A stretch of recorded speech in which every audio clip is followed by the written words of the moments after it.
messieurs les journalistes, chers amis, nous avons convié à cette conférence de presse pour faire un peu le point sur un certain nombre de sujets qui occupent la grande majorité des Ivoiriens, parce que ces sujets touchent notre sport, j'allais dire notre sport majeur pour le football, concernant la Fédération ivoirienne de football. Et donc, ce matin, nous sommes là pour échanger sur des sujets très importants. Je voudrais vraiment mettre tout le monde à l'aise sur la question. Il n'y aura pas de sujet tabou. Tous les sujets seront débattus. Toutes les préoccupations pourraient donc être soulevées auront des réponses. Donc, je voudrais vraiment que chacun soit à l'aise pour poser des problèmes réels, puis il y en a, apporter des solutions adéquates. Nous allons intervenir sur 3 sujets majeurs. Ces 3 sujets concernent premièrement l'affaire ou la prétendue vente frauduleuse des billets ou vente de billets sur le marché noir. Vous savez qu'à la veille du match Côte d'Ivoire-Maroc,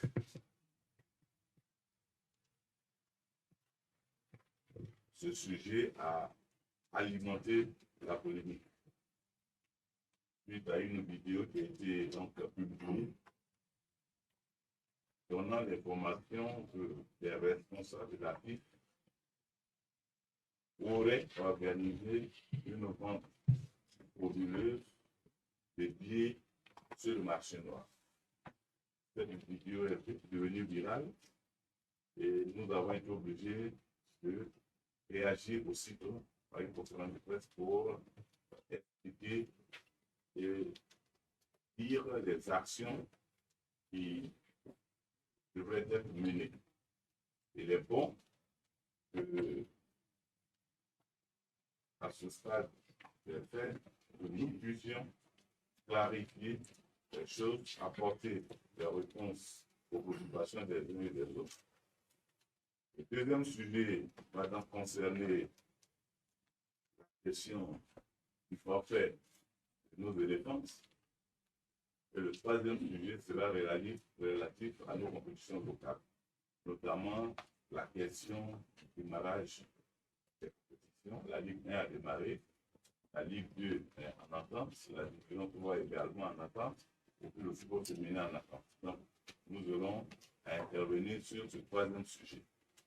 Voici donc les 3 sujets que nous allons aborder ce matin. Alors, pour revenir sur le premier sujet concernant donc cette affaire de vente des billets sur le marché noir, je voudrais rappeler simplement que l'affaire a éclaté pratiquement le vendredi 13 octobre, le match devant se jouer le samedi. Et donc, nous avons au niveau de la fédération tout de suite réagi et les dispositions qui ont été prises que la Fédération ivoirienne de football a, dans un premier temps, mis en place une commission d'enquête. Dès le lundi 16 octobre, une commission d'enquête a été mise en place en interne. Et cette commission travaille d'arrache-pied.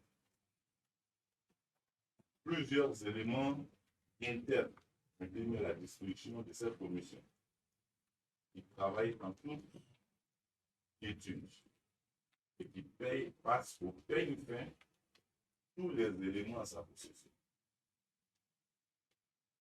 Donc, les choses avanceraient bien selon les premières informations que nous avons, c'est que plus de 17 personnes ont été auditionnées.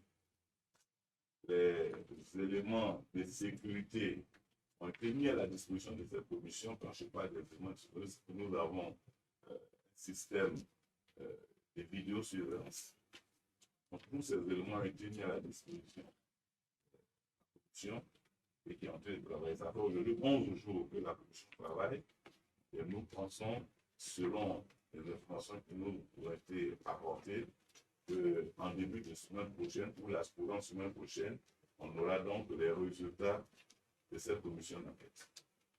Donc, tant que nous n'avons pas les résultats, nous ne pourrons pas porter des droits accusateurs sur qui que ce soit. Mais une chose est sûre, c'est que lorsque les résultats seront connus, s'il y a des coupables, les sanctions exemplaires seront prises. S'il n'y a pas de coupables, nous en tirerons toutes les conséquences de quoi. Et donc, sur la question, je voulais vraiment rassurer tout le monde sur ce sujet qui a tant fait polémique. Mais nous ne sommes pas arrêtés à ce niveau. Nous avons saisi la police pour ouvrir une enquête policière externe à la FIF pour que tous les éléments qui ont été diffusés soient passés au peigne fin par la police qui est en train de mener une enquête minutieuse sur le sujet. Nous avons tous les éléments du dossier de plainte à notre niveau. La police a été saisie le 16. Nous avons donc l'OP ici. La police a été saisie le 16 octobre à 16h25. C'est le 20. Vous voyez, on a l'OP, le numéro est là. Donc, celui qui veut s'informer peut se rapprocher pour dire que cette affaire est entre les mains de la police. Et donc, la police continue ce travail. On ne s'est pas arrêté à ce niveau. Le 19 octobre, nous avons saisi le directeur de l'informatique et des traces technologiques pour porter une plainte contre inconnu, puisque s'il y a des faits, on ne sait pas pour le moment des auteurs. Donc, nous avons porté plainte contre inconnu pour que des recherches soient menées au plan technologique, pour pouvoir retrouver si d'aventure il y a eu des personnes qui se sont adonnées à ce jeu, que ces personnes-là soient tout de suite dévoilées et que la police puisse faire son travail, que la justice de notre pays puisse faire son travail. Donc, le président de la fédération, M. Yassine Boukbelo, a donné des instructions fermes à la direction exécutive pour que cette affaire soit élucidée et que tout soit mis en œuvre pour que de tels actes, s'ils existent, ne se reproduisent. Notre pays est engagé à organiser une compétition importante, la plus importante de la CAF. Il ne faudrait pas donc laisser des personnes malveillantes, si elles existent, terminer l'image de notre pays. Mettre tout en œuvre que cette affaire soit totalement tirée au clair. Pour ceux qui veulent des informations, en tout cas, la direction exécutive est à leur disposition. Tout le processus tel qu'il a été mis en place pour apprendre ce qui tous les éléments ont été mis à la disposition de la police, notamment de la commission interne, notamment la confection des billets, la réception des tickets devant un commissaire de justice, pour dire que tous les billets qui ont été fabriqués et qui ont été mis en circulation ont été reçus en présence d'un commissaire de justice. Donc, nous savons exactement combien de billets ont été produits et livrés à la Fédération ivoirienne de football et combien de billets ont été mis en circulation. S'il y a eu des actes, les auteurs seront certainement connus s'ils existent et des mesures conséquentes seront prises. C'est vraiment ce point que je voudrais donc aborder avec vous pour que le jour à venir, il y ait la quiétude au niveau de l'État.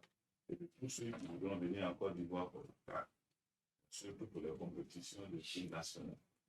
la fédération travaille et fait en sorte que chaque secteur de l'écosystème de notre football soit ici au peigne fin et que tout soit mis en œuvre pour que nous puissions avoir une fédération de qualité, mais qui travaille chaque jour pour le développement de notre football et tout son écosystème.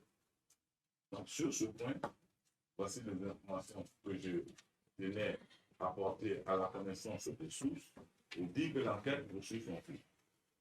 Ce n'a pas été des déclarations à peine. En plus donc, de l'action qui a été menée en interne avec l'enquête interne, la police qui a été saisie, la direction de l'informatique qui a été saisie pour pouvoir faire des investigations au niveau technologique, nous avons saisi l'ATCI pour mettre à la disposition de la Fédération ivoirienne de football un numéro vert. Et ça aussi, nous avons toute la procédure de demande qui est là, qui a été menée, avec toutes les correspondances. L'ATCI a été saisie le 23 octobre et la procédure pour l'obtention du numéro vert poursuit son cours.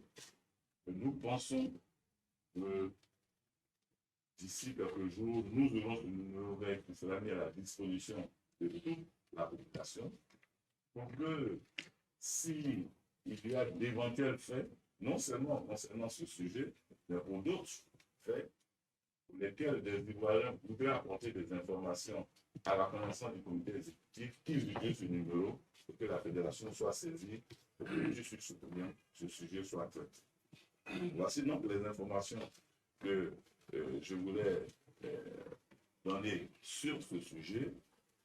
Et en abordant le deuxième sujet, je voulais tout de suite rassurer les Ivoiriens concernant l'affaire des filles, de l'équipe féminine. Vous savez, on est dans un environnement où généralement il est très aisé de porter la critique. Il est très aisé de porter un droit accusateur. Mais malheureusement, plusieurs, ils sont peu, qui viennent véritablement à la source pour avoir les informations qu'il faut dans le temps. Je peux vous dire ici maintenant que la Fédération ivoirienne de football a mis tout en œuvre pour que nos filles se préparent. Et c'est pour cela, à cette conférence, nous avons invité notre sélectionneur, Clémentine, qui pourra se livrer à cet exercice pour lui poser toutes les questions. La Fédération a mis tout en œuvre. Vous savez, ce qu'il y a de plus cruel pour une fédération, c'est quand elle arrive à une telle situation où elle a pris le temps de préparer des athlètes et qu'elle ne peut pas participer à une compétition. Donc, ce n'est pas de gaieté de cœur que cette décision a été prise. Nous avons entrepris les démarches nécessaires. Nous avons fait ce qu'il fallait faire pour que nos filles soient prêtes. La Fédération a mis les moyens pour préparer nos filles. Elles ont eu plusieurs séances de regroupement que la Fédération a financées. Elles ont eu des matchs amicaux que la Fédération a financés hors de la Côte d'Ivoire, que la Fédération a financé. Et il était question que notre équipe participe à 2 compétitions majeures. La première, c'est les éliminatoires de la CAN, qui va se dérouler au Maroc. Et la seconde compétition, les JO de Paris. Comme ça se fait, avant que la période de compétition n'arrive, nous avons servi la direction de l'ONS à qui nous avons transmis tous les budgets des compétitions internationales pour les équipes nationales en début d'année. Et lorsqu'il était question d'aborder le dernier virage de ces matchs, nous avons à nouveau saisi l'ONS Voici les choix transmis. L'ONF a été saisi le 22 juin pour leur transmettre le budget du match. Et en est-il, pour rappeler ce budget qui avait été transmis. Et nous avons précisé, en ce qui concerne les JO, c'était même avant le premier tour que nous avons transmis ce courrier. Et ce courrier a été réceptionné au niveau de l'ONS pour être la décharge. En retour de notre rappel, l'ONS nous a adressé sa réponse. Je peux vous lire parce qu'il n'y a rien à cacher. Budget relatif à la participation de l'équipe nationale au premier tour des éliminatoires des JO Paris 24. Monsieur le directeur exécutif. Je préfère que quelqu'un d'autre dise, il ne faut pas qu'on dise que je parie faire. Ça devient à quelqu'un d'autre. C'est grâce pour le moment. Je vais dire, pas continuer. Monsieur le directeur exécutif, par courrier numéro 1067, chiffre d'ex, du 22 juin 2003, vous avez bien voulu me transmettre pour prise en charge le budget relatif à la participation de l'équipe nationale féminine de football éliminatoire des Jeux olympiques. En retour, je voudrais vous faire connaître que le budget des Jeux olympiques n'étant pas logé à l'Office national des sports, il me serait difficile de prendre en charge une quelconque dépense y afférente. Aussi, ne puis-je donner une suite favorable à votre requête. Veuillez agréer, monsieur le directeur, ma considération distinguée. Signé du DG de l'ONS d'alors. De ce courrier est signé le 4 juin. Mais nous ne sommes pas arrêtés là. Pardon, 4 juillet. Nous ne sommes pas arrêtés là. Quand nous avons reçu ce courrier, nous avons fait une autre correspondance pour rappeler que contrairement à ça, c'est l'ONS qui a la responsabilité. Et nous avons écrit ceci. Madame la directrice générale, j'accuse bonne réception de votre courrier référencé numéro 0946 en réponse à ma sollicitation budgétaire relative à la participation de l'équipe nationale féminine aux Jeux 24 et vous en remercie. Cependant, je voudrais attirer votre attention sur la grande importance que revêt cette compétition, aussi bien pour le comité exécutif de la FIFA que pour notre nation. Pour rappel, les échéances des phases qualificatives des années antérieures ont été financées par l'Office national des sports et les phases finales qualifiées de grands événements par la direction des sports de haut niveau et la fédérale.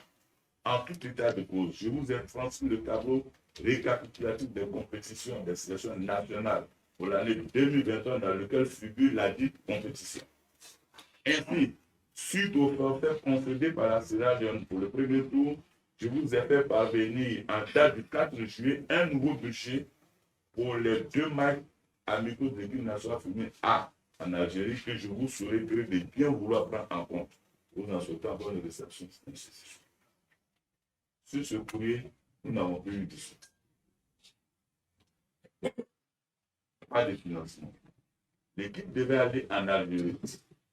La fédération a pris la responsabilité de financer la préparation. Donc, pour que l'équipe aille en Algérie, il fallait trouver les moyens.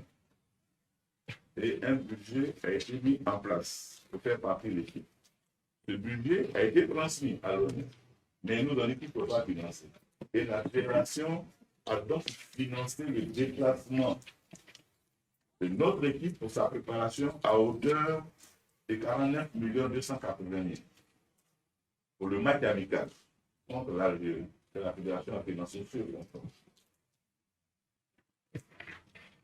Par la suite, il fallait participer à ces 2 compétitions majeures dont nous avons parlé, notamment la CAN, les éliminatoires de la CAN et les éliminatoires des JO qui doivent se dérouler en 4 tours. Lorsque nous avons concocté le budget, les 4 tours des éliminatoires des JO pour que notre pays se retrouve à Paris devraient nous coûter autour de 600 millions. Mais faites le parallèle. 600 millions c'est pratiquement le même montant que nous mettons pour l'organisation des compétitions des districts. Ils prennent plus de 500 postes. Et les éliminatoires de la CAN devraient nous coûter autour de 200-250 millions. Donc, devant cette situation de blocage, la fédération a dit, bon, ok, nous allons, dans un premier temps, financer les éliminatoires de la CAN. Et puis, en espérant qu'une solution pourra être trouvée. Comme ça que nous avons engagé l'équipe pour la CAN. Pour aller jouer donc, contre la Tanzanie ici à Abidjan d'abord, et puis le match de retour en Tanzanie. Malheureusement, on a été éliminé. Mais quand on fait ce point, ce match-là, c'est autour de 125, 130 millions, sans compter la préparation. On a été éliminé. Aujourd'hui, il faut que l'équipe participe aux éliminatoires des JO. Il faut trouver près de 600 millions. Croyez-moi, la fédération, avec ses frères et épaules, ne peut pas supporter un tel budget. Donc, quand l'ONS nous a dit qu'elle ne peut pas financer ce budget, nous avons approché personnellement la direction générale des sports. Puis nous avons posé le problème pour dire, ben voici, la Côte d'Ivoire risque de déclarer forfait pour les JO parce que le financement ne peut pas être fait par l'ONS qui nous dit que ce n'est pas son niveau, mais que c'est la Ligue fédérale. Le DG des sports nous a dit non, ce n'est pas à la direction générale des sports de financer cette compétition, que la direction générale des sports ne rentre en ligne de compte que quand les équipes sont qualifiées. C'est-à-dire si l'équipe doit aller à Paris pour les phases finales de Paris, c'est en ce moment la direction générale des sports finale. Il a dit que d'accord, mais il faut bien passer quelque part avant d'arriver là-bas. Donc comment on fait? Malheureusement, nous a dit qu'il n'y a pas de moyens. Donc, la fédération avait un choix à faire. Quand on met 600 millions là comme ça et lancer les compétitions. Mais la fédération n'a pas les moyens. La responsabilité à ce niveau est nette. Voilà comment nous avons servi la FIFA pour leur dire, écoutez, on ne pourra pas. Parce que, voilà, on ne pourra pas parce que donc, la Côte d'Ivoire déclare forfait. La FIFA nous a répondu. On nous a infligé une amende de 10 000 $. Bon, de vous à moi, je paye 10 000 $, je peux payer 10 000 $, mais je ne peux pas payer 600 millions. Donc, on a fait le choix. Malgré nous, à notre corps défendant, le comité exécutif a été obligé de faire ce choix difficile. Mais je vous assure, et croyez-moi, c'est avec beaucoup de douleur que cette décision a été prise. Nous entendons dire que c'est la première fois depuis 30 ans, certains le disent que c'est la première fois depuis 30 ans que la Côte d'Ivoire n'a jamais déclaré. Non, je vais rafraîchir la mémoire à tous. Récemment, au jeu de la francophonie en RDC, mais la Côte d'Ivoire n'était pas présente au niveau du football. Parce qu'à la dernière minute, alors que nos équipes étaient prêtes, on venait de remporter le tournoi de l'UFOAB. Donc, l'équipe que nous battons en finale, je crois qu'elle arrive en finale au niveau de la RDC. Mais au moment où on devait donc prendre l'avion, nous avons eu une note du ministère pour nous dire, de la direction générale des sports, sur l'instruction du ministère, pour nous dire qu'on ne pourra pas participer parce que l'équipe a été retirée pour des questions budgétaires. Récemment, on n'a pas pu participer au jeu de la francophonie parce qu'il n'y avait pas de moyens dégagés pour l'équipe, notre équipe de football. Donc, ce n'est pas des faits nouveaux. De toutes les façons, on regarde et on pèse les choses. Mais croyez-moi, c'est avec beaucoup de difficultés et beaucoup de peine que de telles décisions sont prises quelquefois.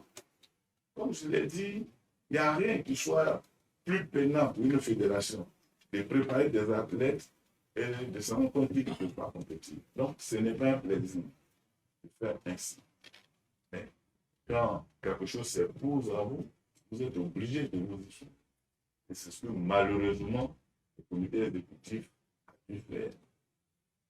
Pour dire de toutes les façons, la fédération continuera de travailler, à assumer ses responsabilités. Voyez-vous, toute l'énergie qui est déployée autour du football féminin aujourd'hui.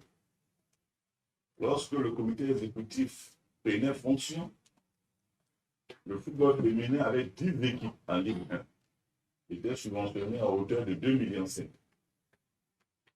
Tout de suite, il y a eu un relèvement de cette subvention qui est passé de 2,5 millions à 10 millions par club. Mieux, le nombre d'équipes en Ligue 1 a été augmenté de 10 à 12 équipes. Donc, croissance budgétaire, croissance des charges. Mais, en plus de la Ligue 1, la Ligue 2 a été lancée avec 24 clubs. Pour cette saison, la Ligue 2 de football féminin se déroulera avec 40 clubs. C'est dire que la fédération met un point d'honneur sur le football féminin. Une équipe de jeunes, U20, est en train d'être mise sur pied. Parce que l'objectif que s'est assigné la fédération, premièrement, c'est qu'il faut qu'en 2026, pour la CAN, la Côte d'Ivoire soit présente. Ça, c'est le défi du comité exécutif actuel. Il faut que la Côte d'Ivoire soit présente à la prochaine CAN 2026. Puisqu'on ne peut pas être au mal. Deuxième objectif, il faut que la Côte d'Ivoire soit présente au mondial prochain. Il faut voir féminin. Mais cela passe par un travail. Et hier, il y a eu un comité exécutif qui a reçu la direction technique de préparer ce projet, de le développer, il est dans le laboratoire, de le mettre en œuvre pour que nous puissions atteindre ces deux objectifs majeurs. Chers amis, voici pourquoi l'équipe de Côte d'Ivoire de football féminin n'a pas pu participer à la compétition.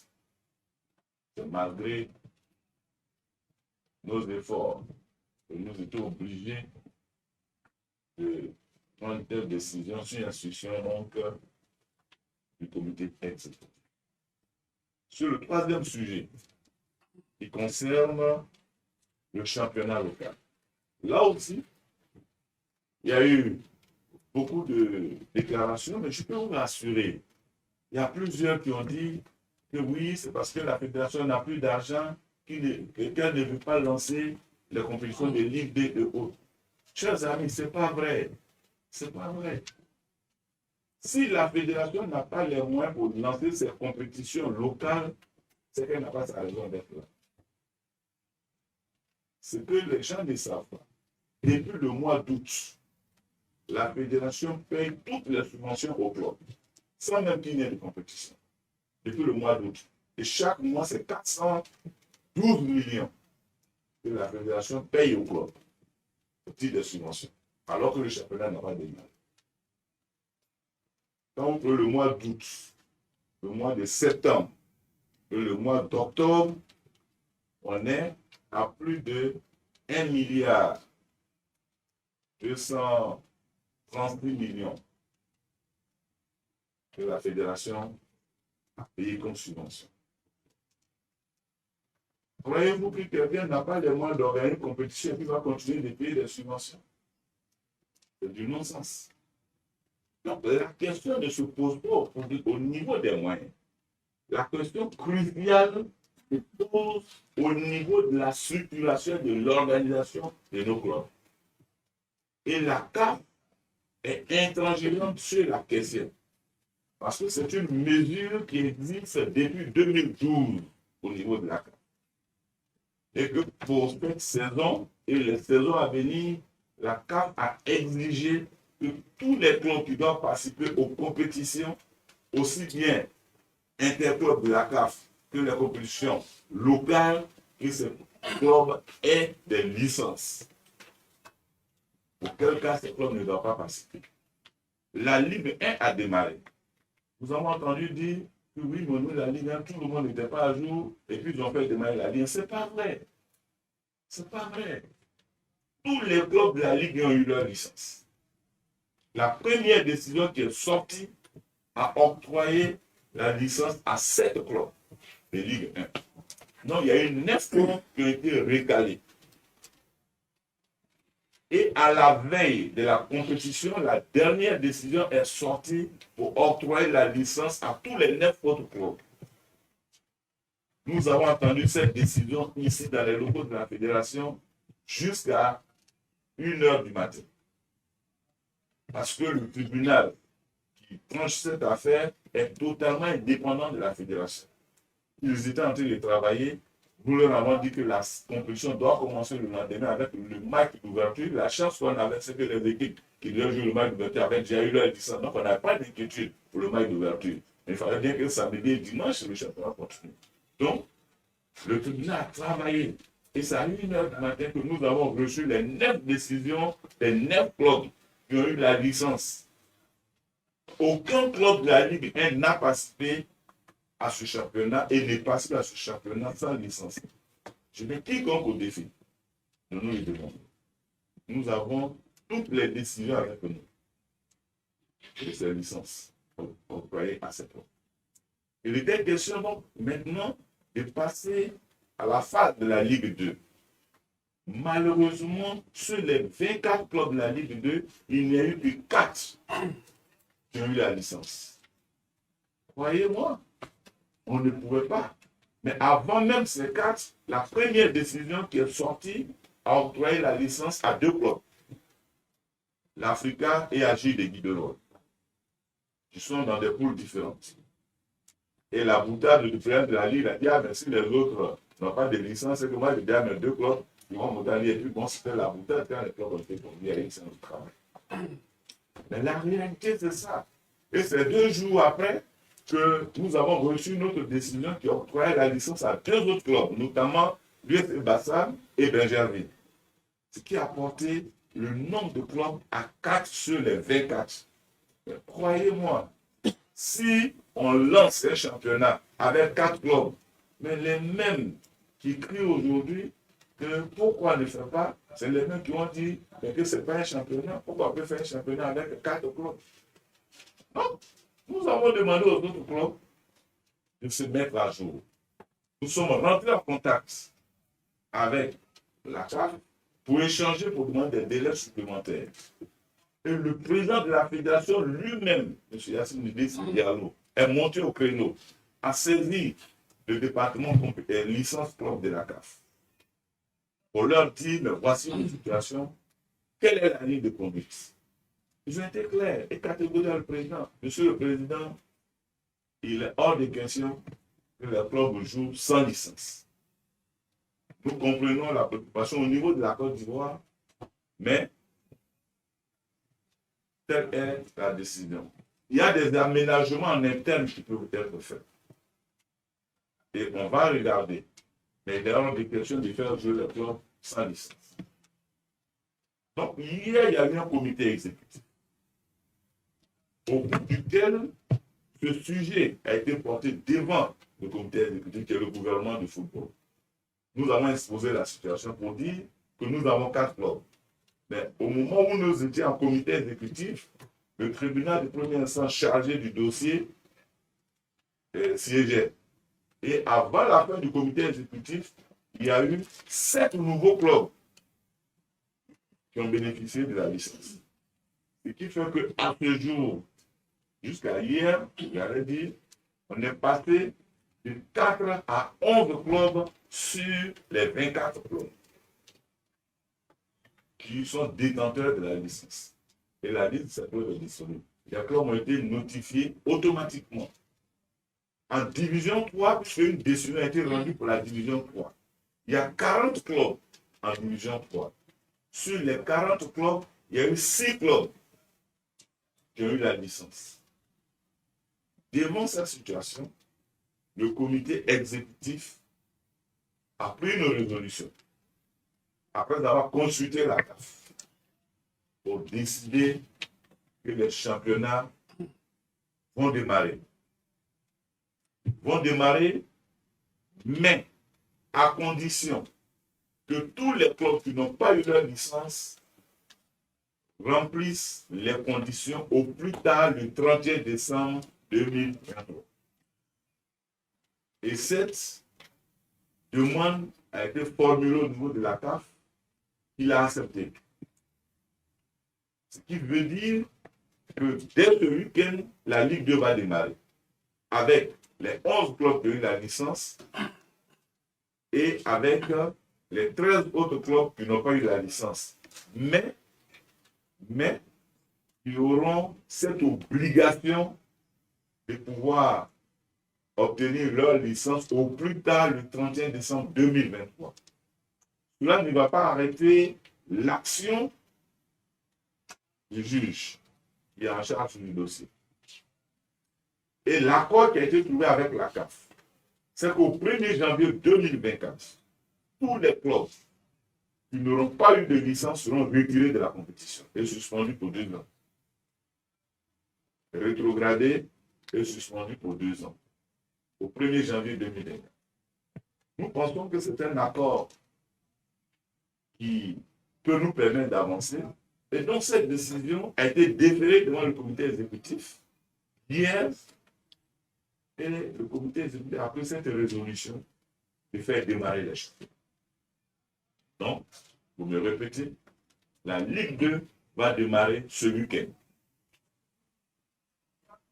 Dès samedi, on aura donc les finiments de la Ligue 2. Et puis, une fois qu'on sort de là, la semaine qui va suivre, automatiquement la division 3 va démarrer. Et une fois que la division 3 est lancée, nous lançons les championnats de la Ligue 1 de football féminin. Et puis, le championnat de la Ligue 2 de football féminin. Donc, tous les championnats vont être lancés pour que, au plus tard, fin décembre, nous aurons fini toutes les phases allées de cette compétition. La division régionale et les districts, le calendrier initial communiqué sera respecté. Ces 2 compétitions démarreront en mars. C'est déjà notifié au livre. Donc, il n'y a aucun problème sur ça. Voilà la réalité sur la question des championnats. Ce n'est pas un problème, c'est bon. Puisque la compétition a été budgétisée au niveau de la fédération. Les moyens ont été mobilisés au niveau de la fédération. Et je vous l'ai dit, une fédération sérieuse ne peut pas donner 412 millions, 412 millions par mois à ce club et ne peut pas avoir les moyens d'organiser un match. Ce n'est pas possible. Les matchs nous reviennent en moyenne autour de 20 millions, 15-20 millions le week-end. Donc, tu ne peux pas donner 412 millions à quelqu'un, puis tu n'es pas capable de donner 20 millions, 25 millions pour organiser, mais ce n'est pas vrai. La Ligue 1 seule, la situation de la Ligue 1 fait 160 millions par an. La Ligue 2, c'est 120 millions. La Division 3, c'est 120 millions. La Ligue 1 football féminin, c'est 12 millions. On cumule ces 3 montants, ça fait 412 millions. Si mes calculs sont bons. Chaque mois, depuis le mois d'août, que la fédération regarde ce club. Donc, d'où vient cette idée de dire que non, c'est parce qu'ils n'ont pas d'argent qu'ils ne peuvent pas organiser les championnats. Je refuse ce raisonnement de cette thèse. La réalité, elle était plutôt structurelle et organisationnelle au niveau de notre club. Nous avons trouvé un rapport avec la CAF. Nous avons notifié au club qui ont eu leur licence et les autres clubs seront notifiés avec les contraintes qui pèsent désormais sur la place. Et la fédération, pour mettre à l'aise tout le monde et rassurer les clubs, le comité exécutif a décidé de continuer à payer la subvention, même aux clubs qui n'ont pas eu la licence, jusqu'en décembre. Et si on franchit le cap du 31 décembre, qu'un club n'a pas pu obtenir sa licence, il sera retiré de la compétition et sa subvention sera gelée. Et la compétition va se poursuivre avec les autres clubs. Voici donc la question sur les compétitions et sur la question des licences sport. En dehors de ces faits que je vous ai présentés, tout le reste n'existe pas. C'est des commérages. Et je veux que ce soit que je suis heureux d'être devant vous, les frères, vous, la presse. Parce que je veux que cette information soit portée à tous. Et vous dire que nos locaux sont ouverts. Il y a certains qui disent qu'il est difficile d'approcher. Mais ce n'est pas juste de parler comme ça. Il n'y a pas un seul qui a demandé une audience et puis qu'on a refusé. Le football, heureusement, il englobe tout le monde, tous les secteurs d'activité, tout un chacun concerné. De ce quoi la presse, qui est un maillon essentiel, ne peut pas être marginalisé dans notre dispositif.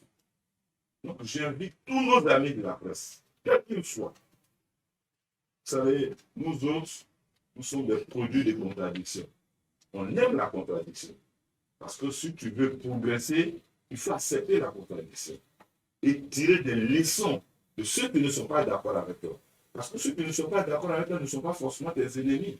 Ils ont un autre point de vue, ils ont une autre conception, ils ont une autre vision. Mais il faut les écouter, comprendre ce qu'ils veulent et puis tirer ce qui est bon. Et tant que tu es aux affaires, tu exploites leur position ou leur critique, tu vas aller de l'avant.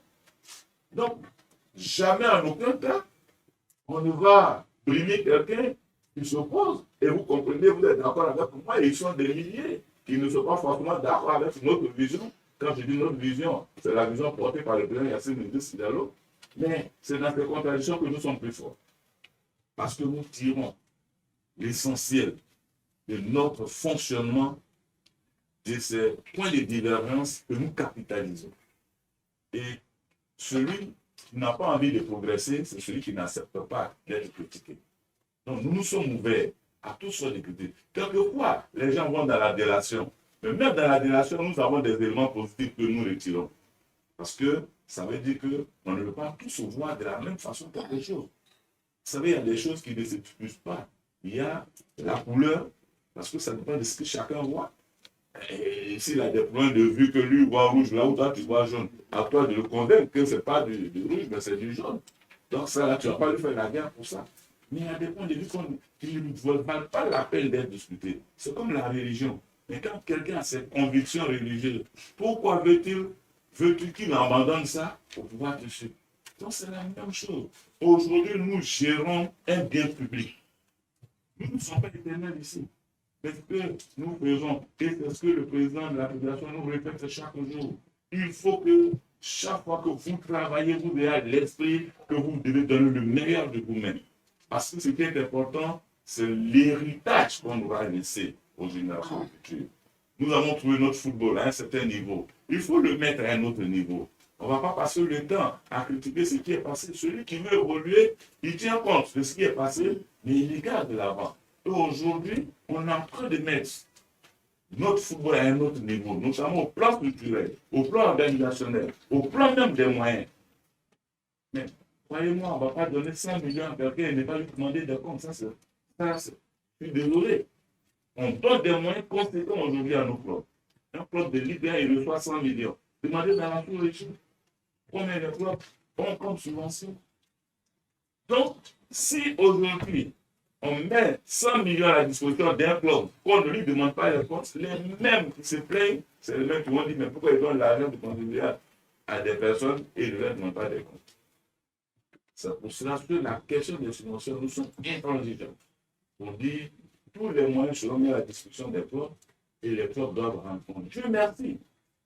Voyez-vous, ce qui fait plaisir au président et au comité exécutif, c'est que dans tous ceux qui parlent, vous ne verrez pas un seul président. Parce qu'ils connaissent la réalité. Ils savent ce qui se passe. Ils savent le travail qui est fait. Mais tant que les résultats ne sont pas faits s'exprimer, on va toujours dire que vous ne travaillez pas. Donc, rassurez-vous, la fédération travaille pour pouvoir hisser notre football à un niveau meilleur. Au moment où le comité exécutif prenait en fonction, l'équipe nationale de Côte d'Ivoire était placée 11e au plan africain. Aujourd'hui, nous avons gravi des échelons, nous sommes au niveau de ranking à la 8e place. Donc, être à la 8e place, ça veut dire qu'il y a 7 qui sont devant vous. S'il y a 7 qui sont devant vous à ce moment, ou 8 qui sont devant vous selon la période où les classements sont donnés, s'il y a 7 ou 8 qui sont devant vous, ça veut dire que vous êtes 9e. S'il y a 7 qui sont devant vous, vous êtes 8e. Mais donc, si ça, c'est fait, ça veut dire qu'il y a des nations qui sont devant vous, qui ont pris de l'avance sur vous. Mais il faut travailler pour pouvoir égaler ces nations. Et c'est ce travail qui est en train de faire. C'est pour cela que je voulais rappeler à chacun que notre football est un tournant important. Nous devons organiser la CAN. La Côte d'Ivoire a besoin de toutes ses forces vives. La Côte d'Ivoire a besoin de tous pour que nous puissions nous rassembler autour de notre équipe nationale. Sortons des divergences, des querelles qui vont nous faire perdre du temps. Mettons-nous à l'œuvre, mettons-nous ensemble. Comme ça, le slogan du président Yassine Bouzou a toujours été rassemblé pour développer. Aujourd'hui, nous avons besoin de mettre en place un commando au niveau de l'équipe nationale, mais pour le faire, c'est ensemble. C'est avec les uns et les autres. On peut ne pas avoir été d'accord à un moment donné sur un sujet précis, mais aujourd'hui, c'est la nation qui est engagée. C'est l'État de Côte d'Ivoire qui est engagé. Et unis, nous serons plus forts. Je vous remercie.